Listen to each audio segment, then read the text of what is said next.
Lalu seharusnya menurut saya ketika habis dari bandara itu stopnya harus berhenti di sana sebenarnya. Tapi dari sana tidak semua kerumunan itu menjadi suatu perbuatan hukum. Ada juga yang mungkin ditoleransi oleh penegak hukum.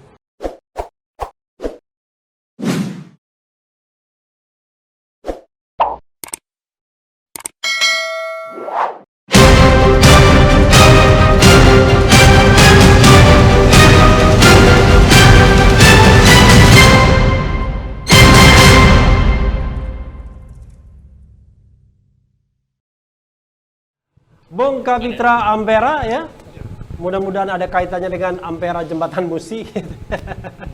Silakan, this is your turn untuk mempertanggungjawabkan apapun. Silakan. Ya, terima kasih Bung Rafli. Saya pikir kita ini harus bersyukur dengan adanya kasus Habib Rizik. Kalau tidak ada kasus ini, sebebasnya bincang, tidak ada pikir. Karena ada kasus ini adalah secangkir opini yang muncul di malam ini. Kalau enggak ya otak kita tidak berpikir lagi soal itu. Kedua, saya ingin katakan bahwa agak kuat sedikit. Ya, saya tidak ingin menjadi penyidik, penuntut maupun hakim karena itu bukan wilayah saya dan bukan juga wilayah kita. Dan saya ingin lihat secara sederhana saja.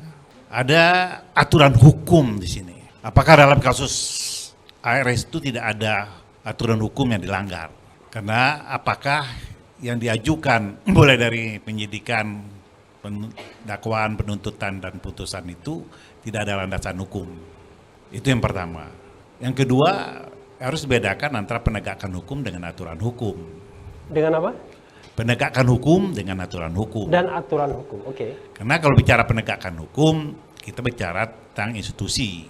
Kebawahnya lagi bicara tentang orang yang melaksanakan penegakan hukum. Saya lihat sebelum ada kasus prokes Habib Rizik ini, itu juga di Tegal ada anggota DPR yang juga diadili. Ada beberapa tempat lah, ya. Cuman tidak terekspos, tidak seseksi kasus ini. Ya. Lalu mari kita lihat dasar penegakan hukum itu ada tidak perbuatan hukum. Coba kita urai kembali, mulai dari kedatangan itu sudah ada kumpulan massa ya. Lalu seharusnya menurut saya ketika habis dari bandara itu stopnya harus berhenti di sana sebenarnya. Tetapi dari sana tidak semua kerumunan itu menjadi suatu perbuatan hukum. Ada juga yang mungkin ditoleransi oleh penegak hukum. Kasus kerumunan di Tebet di rumah almarhum Habib Ali itu tidak jadi kasus hukum.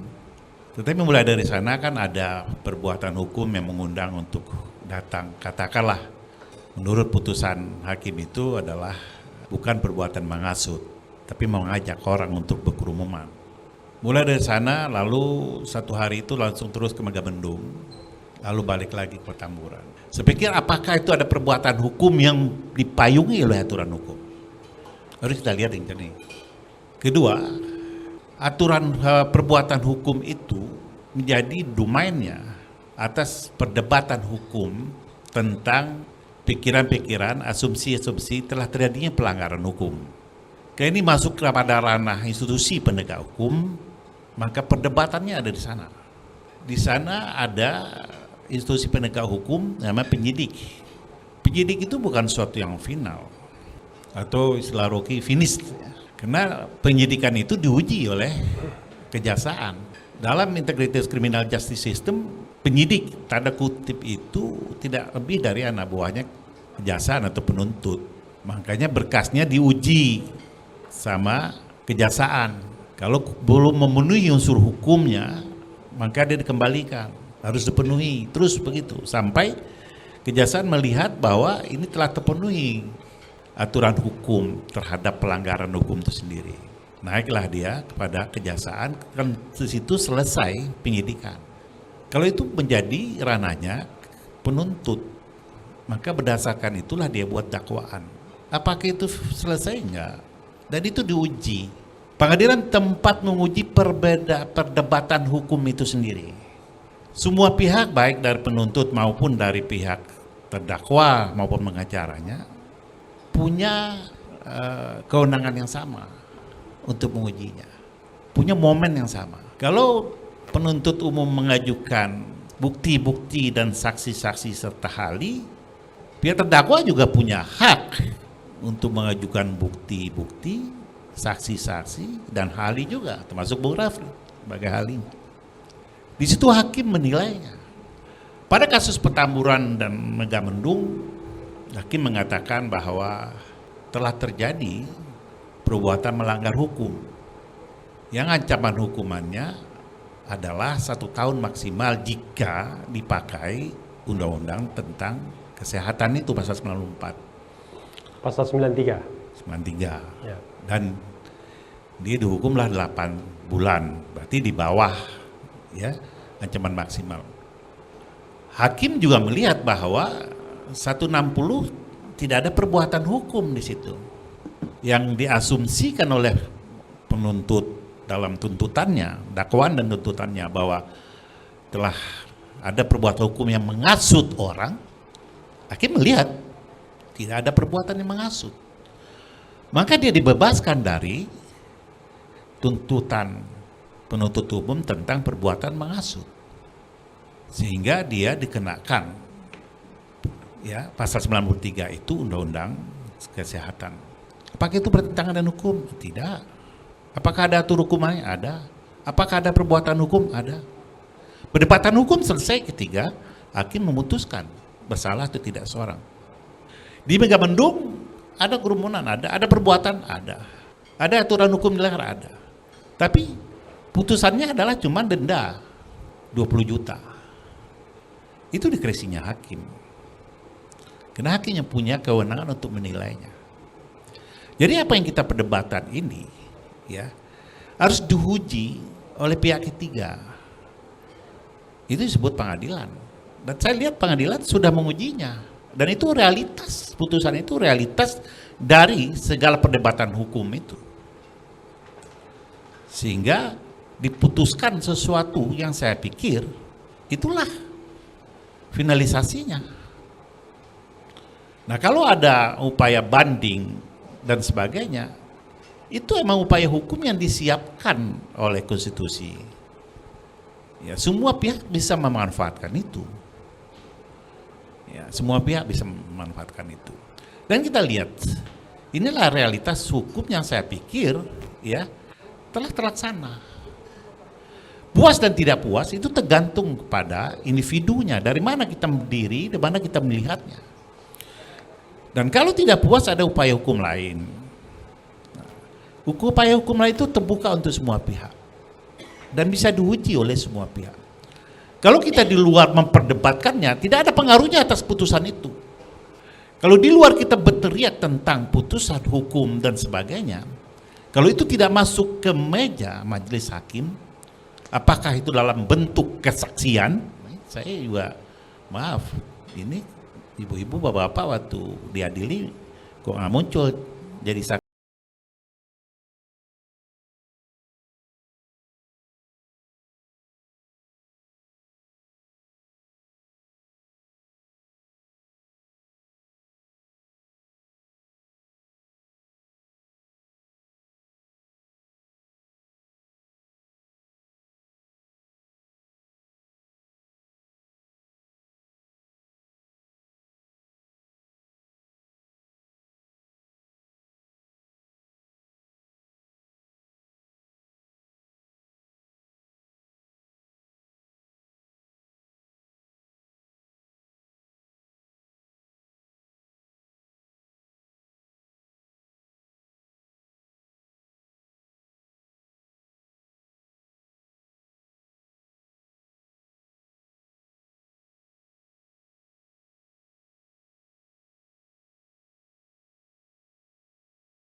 Kepada siapa ku percaya, kepada siapa ku bersin.